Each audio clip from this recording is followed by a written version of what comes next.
ముందుగా కవిత మండలిలో ఏడ్చినటువంటి ఏడుపుని ఏ విధంగా అర్థం చేసుకోవచ్చు మనం? నిజంగా ఆమె హార్ట్ఫుల్గా ఏడ్చినట్టు కనబడుతుందా, లేకపోయినట్టయితే దీన్ని ఇంకా ఏ విధంగా మనం అర్థం చేసుకోవచ్చు? ఇప్పుడు ఏడుపు రెండు రకాలు ఉంటుంది. మనిషి నిద్రపోయిండనుకో లేపవచ్చు. ఓకే. మనిషి నిద్రపోయినని నటించిస్తే ఎంత ఆయన ఇది చేసినా లేవడు, నటిస్తాడు. ఇది నటన అనుకుంటున్నాను నేను. 10 సంవత్సరాలు కాముగా ఉండి మా అటువంటి వాళ్ళని బయటికి పంపించినప్పుడు కవిత నోరు ఎక్కడ పోయింది, కవిత గొంతు ఎక్కడ పోయింది? ఆ రోజు నేను కానీ తర్వాత ఈటల రాజేందర్ కానీ చాలామంది ఉద్యమకారులను బయటికి పంపించారు. ఆ రోజు కవిత ముసుముసు నవ్వుకుంటూ ఉంది.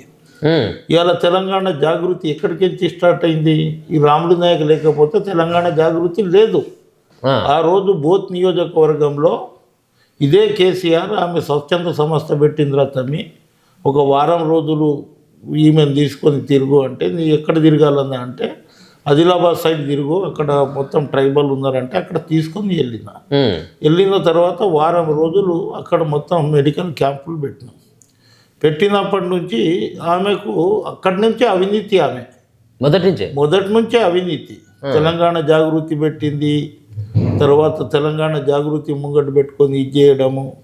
తర్వాత నేనేమంటున్నా అంటే, ఇప్పుడు ఆమెకు సస్పెండ్ చేసిన తర్వాత ఏడుపు మొదలైంది. మా అటువంటి వాళ్ళు ఉద్యమకారులు 1200 మంది బలిదానాలు, ఆ రోజు ఉద్యమంలో పనిచేసి ఆర్థికంగా దెబ్బతిన్నోళ్ళు ఆ రోజు ఎలగొట్టినప్పుడు కవిత కానీ కవిత కుటుంబ సభ్యులు కానీ ఎవరు మాట్లాడలే. ఆ రోజు వీళ్ళ నాన్న కిక్ ఆఫ్ అన్నాడు. ఎవరన్నా ఇట్లా రాములు నాయక్ లేకపోతే కిక్ ఆఫ్ నేను చూసుకుంటా పొండి అనేది చెప్పిండు. ఆ రోజు ఎందుకు ఇది చేయలేదు?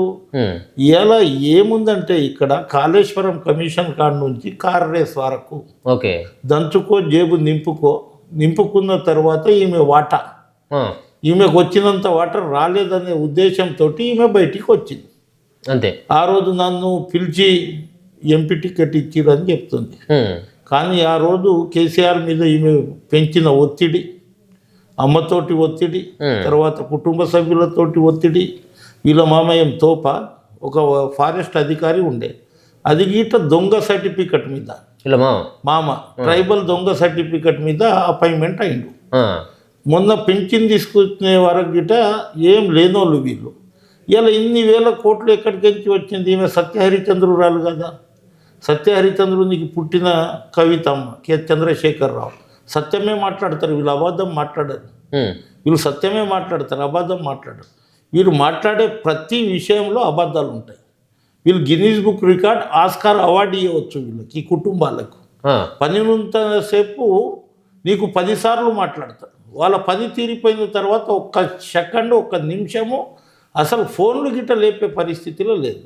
ఆ రోజు కవిత నిజామాబాద్ పార్లమెంట్ మెంబర్ అయినప్పుడు ఇదే కవితకు ఉద్యమకారులు కనిపించలే, ఇదే కవితకేమో 1200 మంది చనిపోయిన కుటుంబాలు కనిపించలే, ఇదే కవితమ్మకు ఆ రోజు టీఆర్ఎస్లో జరుగుతున్న అవినీతి కనిపించలే. ఇవాళ టీఆర్ఎస్లో అందరూ అవినీతులు.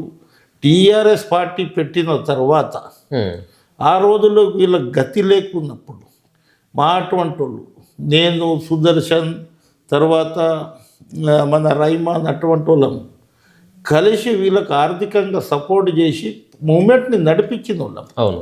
ఆ రోజు ఇన్నయ్య కానివ్వండి, తర్వాత ప్రకాష్ కానివ్వండి, ప్రకాష్ ఇప్పుడు అందులో ఉన్నాడు. అందరూ ఏదైతే 10 సంవత్సరాలు వీళ్ళు చేసిన అరాచకాలు, ముఖ్యమంత్రిని కలవడానికి వీలు లేదు. సంతోష్రావుకు అడగాలి, సంతోష్రావు ఇది చేసిన తర్వాత వాళ్ళకి ఏమన్నా అవసరం ఉంటే పిలుస్తారు, లేకుంటే లేదు. అంతే.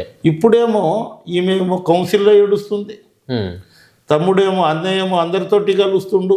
ఆ రోజు షాడో ముఖ్యమంత్రి ఎవరిని కలవలే, ఎవరిని మాట్లాడలే. ఎమ్మెల్యే అంటే అసలు వాళ్ళకు లెక్కనే లేదు.